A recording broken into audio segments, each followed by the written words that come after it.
Hey, I'm Michael Lunsford here, Citizens for a New Louisiana. One of the big bills that was working through the session this time around was actually, there were two different ones, very similar in intent. Beryl Amity had, I believe it was House Bill 602 that was coming through the House side, and I have that here. Yes, 602.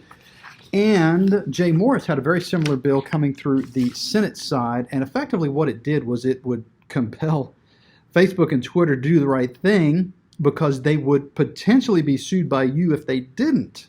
Basically, it's a free speech bill for social media. So, what happened today? Well, actually, it was yesterday that was so compelling. Well, I'm so glad you asked because the Commerce Committee, being run by Paula Davis out of Baton Rouge, mysteriously didn't have a quorum. All right, Senator Morris, we Madam don't have Chair, a quorum. I'm shocked that there's not a quorum here today. So this bill was unanimously approved in the Senate. Unanimously.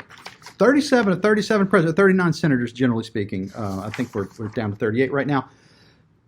Unanimously got through the Senate.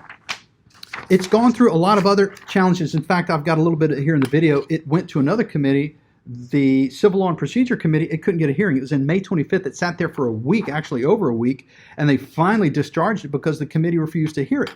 So the next thing they do is they committed it to the Commerce Committee with Paula Davis. So they didn't want to hear it in Civil Law and Procedure. Did Paula Davis want to hear it in the Commerce Committee? I don't know. Here's what she had to say.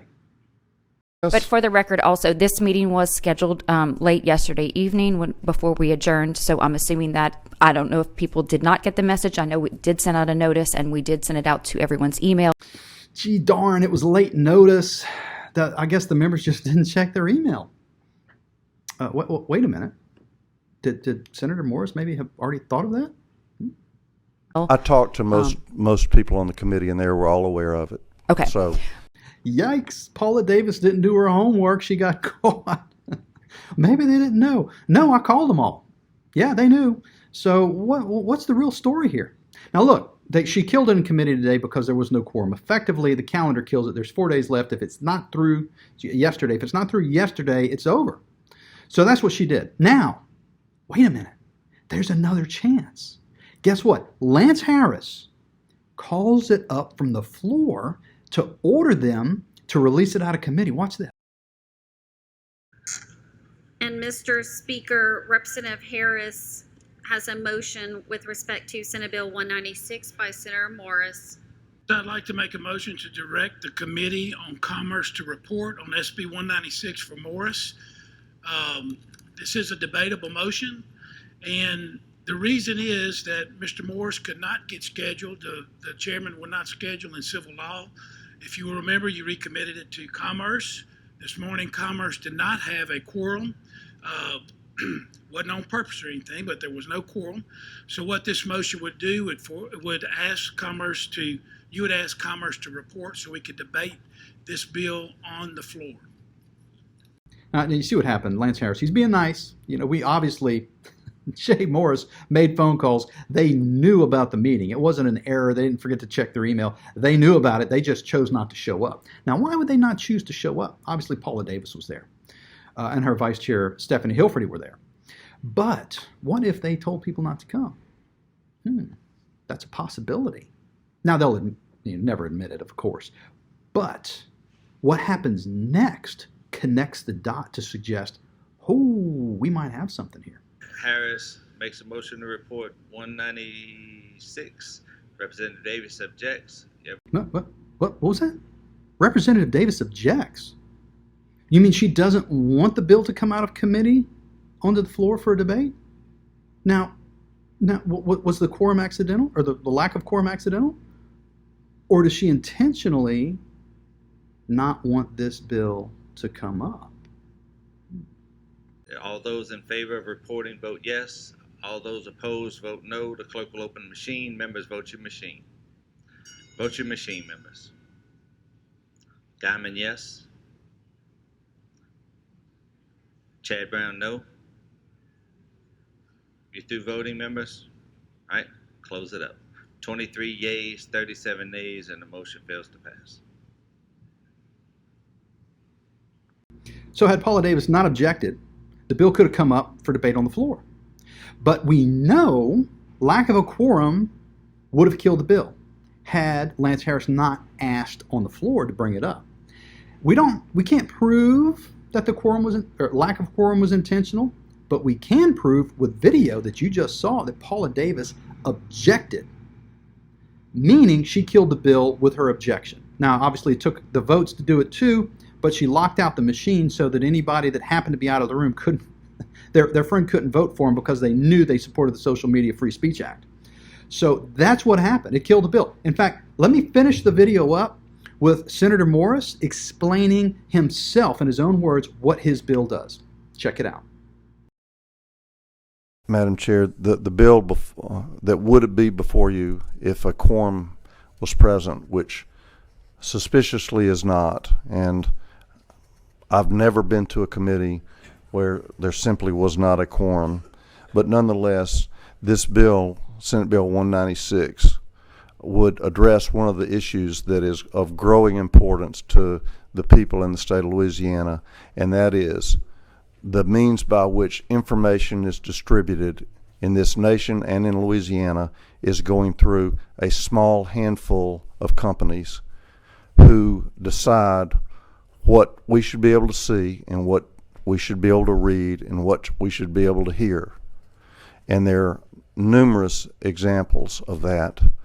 Most recently, if there was a theory about whether the coronavirus originated in a lab, then that theory or any social media post relating to that, suggesting that, would be deleted and censored and wiped off until the presidency changed and the powers that be decided it was okay to theorize that, and it likely was true. So for months, if not the better part of a year, anyone who would put information out about that would be deleted, knocked off of social media sites. And that's right or wrong, like it or not, those social media sites have become the public square, the way by which information is delivered. And all this bill would have done or would do is say that if a company censors your political or religious speech, then they should maybe be made to pay for that, excluding all kinds of other, with lots of exceptions for profanity, obscenity, intellectual property, harassing, etc. There have been numerous purported objections to this, including a First Amendment argument. But let me remind you that at one point there was a doctrine called the fairness rule by the FCC, which said that media companies must offer both sides of a political story. It must offer both sides of a political story. And that rule was challenged, and it went to the United States Supreme Court. And in an 8-0 decision in 1969 in Red Line Broadcasting versus FCC, the fairness rule was upheld, that media companies had to provide both sides. Now, it's also been said that Section 230 of the Communications Decency Act. Remember, this is the Communications Decency Act designed to protect the public from obscenity. And it's wrongly used as a shield for lawsuits. But I would remind this group that Section 260 provides what its purpose was. It was to allow companies to freely allow users to filter out or ban obscenity. That's all it was. Senator Morris. One more second, and then I'll wrap up, and you can get rid of adjourn the committee. Lastly, Section 230 says nothing in this section shall be construed to prevent any state from enforcing any state law that is consistent with this section.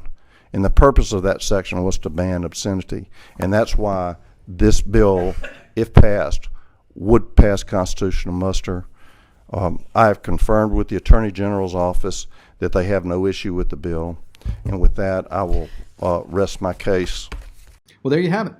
That's the bill. That's what it would have done. That's the process they used to kill it. And what's interesting is Florida's passed two versions of these bills.